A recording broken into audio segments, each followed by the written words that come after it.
In today's video, I'm going to teach you how to group call on Microsoft Teams for Windows. Whether you're working remotely, conducting meetings, or just want to connect with multiple people at once, group calls can be incredibly useful. Let's dive right in and walk through the steps together so you're ready to host or join your call with confidence. First things first, start by opening Microsoft Teams on your Windows device. If you haven't already, sign in with your Microsoft account. This ensures you have access to all the features, including group calls. Once you're signed in, you'll find yourself on the main dashboard. Here, you can see your recent chats, teams, and scheduled meetings. Look towards the top right corner of the screen, and you should see the Meet Now button next to a drop-down arrow.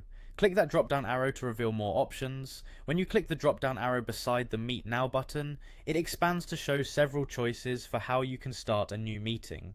Here, you'll want to select Audio Call. This option is perfect if you're looking to have a voice-only group call without video. Selecting audio call is often suitable for scenarios where participants may have limited bandwidth or when a camera is not necessary.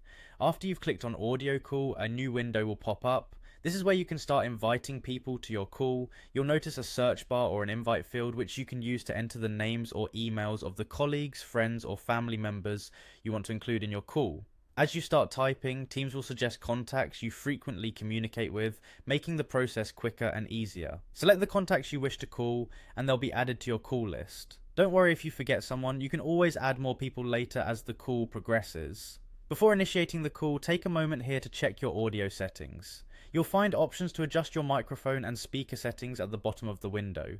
This is a crucial step to ensure everyone can hear you clearly and that you don't encounter any technical hitches once the call begins.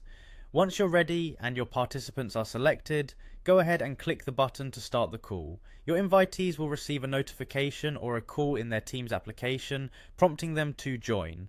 And there you have it. By following these steps, you can successfully start a group audio call in Microsoft Teams on your Windows device. The flexibility and ease of use make it a robust option for maintaining communication in both professional and personal environments. Thanks for watching and happy calling.